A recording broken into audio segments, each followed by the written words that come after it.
अली अहमद कुर साहब, थोड़ा सा आप एजुकेट करेंगे हमारे नाजरीन को कि पार्लियामेंट को आप मानते या नहीं मानते, लेकिन कॉन्स्टिट्यूशनल अमेंडमेंट को या पार्लियामेंट के मंजूर करदा कानून को कोई हाई कोर्ट या सुप्रीम कोर्ट जो है वो अंडू कर सकती है?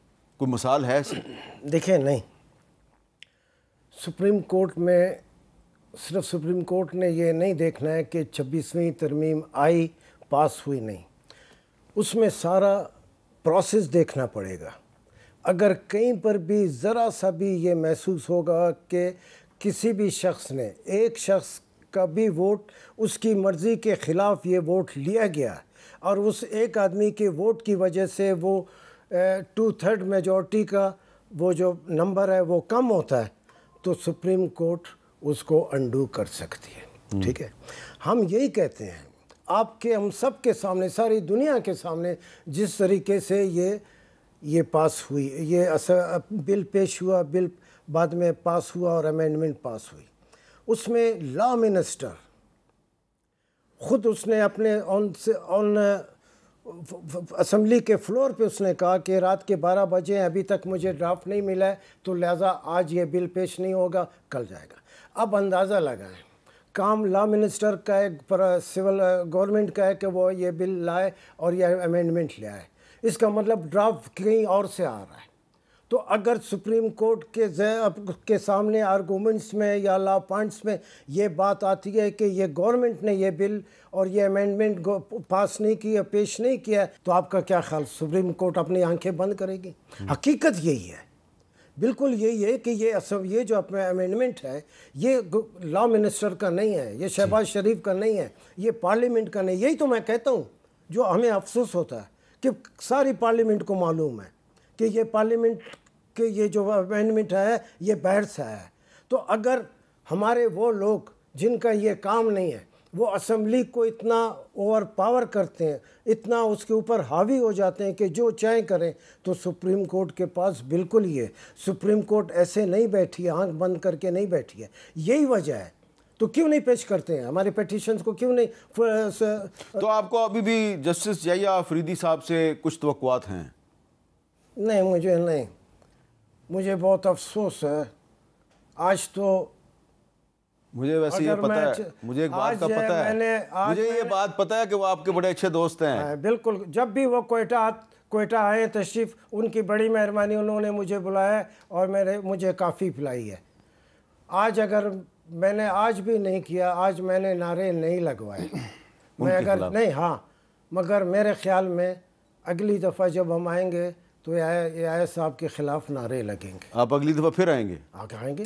तो हमने ये डिसाइड किया कि हमारी पिटीशन के लिए तो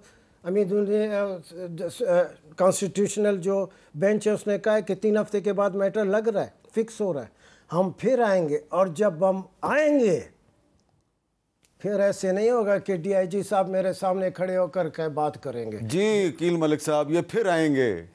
देखिए, मैं बिल्कुल इस पे कहूँगा एहतजाज इनका हक़ है, लेकिन कानूनी जो लवाजमात हैं वो पूरा करना भी इनकी ज़िम्मेदारी है, क्योंकि हम सारे कानून के तालिब इल्म हैं।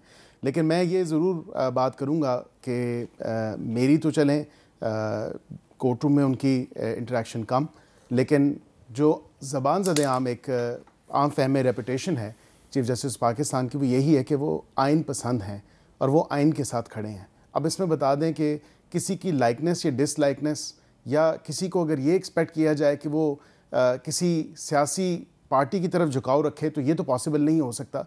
जजेस को आइन पसंद होना चाहिए, जजेस को आइन के साथ खड़ा होना चाहिए, चाहे वो किसी भी एरिया से, किसी भी शहर से क्यों ना ताल्लुक़ रखते हों, किसी भी सूबे से क्यों ना ताल्लुक़ रखते हों। लेकिन ये बात कह देना, अब ये इस पर तो खुद ही वजाहत करेंगे कि आज नारे क्यों नहीं लगे या क्यों नहीं लगवाए। नहीं, वो कह रहे हैं हमने आज उनके खिलाफ नारे नहीं लगवाए और लगाने भी नहीं चाहिए। मेरे ख्याल से मैंने नहीं लगवाए। पाकिस्तान की हिस्ट्री के गैर मुतनाज़ा तरीन जो चीफ जस्टिस हैं वो हैं, अगर वो आइन और कानून के साथ खड़े, जो कि मैं समझता हूं गैर मुतनाज़ा तरीन तो मेरा ख्याल है जस्टिस AR कॉर्नेलियस थे।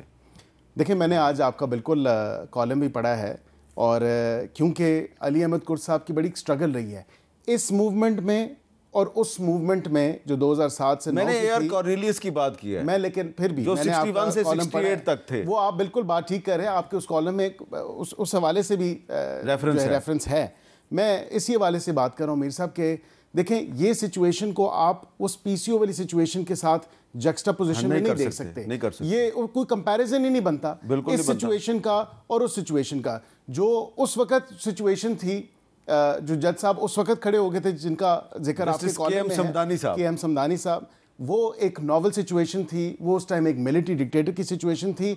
इस वक्त भी जब लॉयर्स मूवमेंट 2007 से 2009 तक हुई, तब भी लॉयर्स मूवमेंट इसलिए कामयाब हुई कि तमाम जितने भी सिविल सोसाइटी के लोग थे वो एक मिलिट्री डिक्टेटर के खिलाफ थे। ठीक है, यहाँ पे ये पार्लियामेंट की बनाई हुई 26वीं आईनी तरमीम के खिलाफ हैं। चले, अच्छा अली ज़फर साहब, आप ज़रा थोड़ा सा ये समझाएंगे कि ये एक सवाल है जो मैं चाहता हूँ कि उसका थोड़ा सा आप उसको एक्सप्लेन करें कि क्या पार्लियामेंट जो है उसके आप तो मेंबर हैं, अली अहमद कुर साहब उस पार्लियामेंट को नहीं मानते, लेकिन आप तो उसके मेंबर हैं, तो उस पार्लियामेंट से एक कॉन्स्टिट्यूशनल अमेंडमेंट मंजूर हुई है, उसको सुप्रीम कोर्ट कैसे अंडू करेगी? क्या इसकी कोई मिसाल माजी में मौजूद है?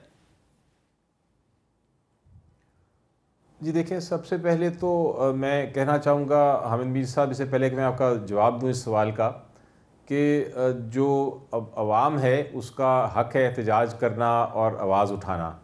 सिविल सोसाइटी में मीडिया का उससे भी ज़्यादा राइट है कि वो आवाज़ उठाए सच के लिए, लेकिन सबसे ज़्यादा मेरी नज़र में आवाज़ उठाने का, क्योंकि वो आवाज़ कौम की आवाज़ होती है और वो है वकील, तो वकला की जब आवाज़ किसी पॉइंट पे आए तो उसको आपको गौर से सुनना चाहिए और उस पर ध्यान देना चाहिए और फिर देखना चाहिए कि क्या वाकई ही वो सही कह रहे हैं और उसके ऊपर अमल फिर करना चाहिए। तो जो कुर्द साहब कर रहे हैं, जो अपनी तहरीक चला रहे हैं, उनका एक मौक़िफ़ है और उन्हें अभी मौक़िफ़ अपना बयान किया कि वो क्यों समझते हैं कि 26वीं तरमीम दुरुस्त नहीं थी। अब आपका सवाल जो मेरे से था वो ये था कि क्या ऐसी कोई मिसाल है हमारी तारीख़ में कि आइनी तरमीम को भी अदालत ने ख़त्म कर दिया हो? तो उसका जवाब ये है कि मेरी नज़र में ऐसा अभी तक कोई फ़ैसला नहीं आया जिसमें आइनी तरमीम को ख़त्म कर दिया गया हो अदालत के ज़रिए। तो ये एक पहला इम्प्रेशन का केस होगा, लेकिन मेरा ख़्याल है, मेरा मौक़िफ़ इस पे ये है कि जो भी केस का फ़ैसला हो वो हो जाना चाहिए, क्योंकि ये कहना कि 26वीं तरमीम दुरुस्त है, मेरे लिहाज से वो दुरुस्त नहीं, क्योंकि बुलडोज़ हुई थी। लेकिन क्या उसको हाई कोर्ट या सुप्रीम कोर्ट तब्दील कर सकता है ये कह के कि वो दुरुस्त नहीं है? ये एक बहुत बड़ा सवाल है और इसका हमारी जो आइनी तारीख़ है और जुडिशल तारीख़ है उसमें कोई फ़ैसला नहीं है। बहरहाल हमारे जो हमसाया मुल्क है उसमें एक ज़रूर जजमेंट है इसके ऊपर, और उसमें उन्होंने कहा था कि कई चीज़ें होती हैं जिसको आप तब्दील नहीं कर सकते। मसलन अगर आप कोई ऐसी आइनी तरमीम लेके आते हैं जो कि अदलिया की आज़ादी को एक तरह से ख़त्म करती है, तो वो फिर आप उस किस्म की चीज़ को अदालत आइनी तरमीम को भी कह सकती है कि ये बेसिक स्पिरिट के ख़िलाफ़ है, ये आइन की रूह के ख़िलाफ़ है। लेकिन पाकिस्तान में और दुनिया में और किसी जगह मेरा ख़्याल है ऐसा फ़ैसला मैंने नहीं देखा।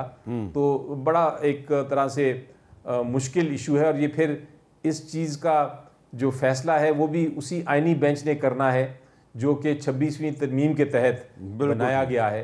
तो वो और भी मुश्किल लगता है। अच्छा, लेकिन बहरहाल हम ये नहीं कहते कि उसका फ़ैसला क्या होगा या होना चाहिए, फ़ैसला तो हो आइदर वे, ताकि ये कंट्रोवर्सी ख़त्म हो। अच्छा। और फिर हम अगर 26वीं तरमीम अगर अदालत कहती है कि दुरुस्त है तो फिर उसको आगे चलाएं और फिर इंतजार करें कि अली अहमद कुर साहब फिर भी नहीं मानेंगे उसको।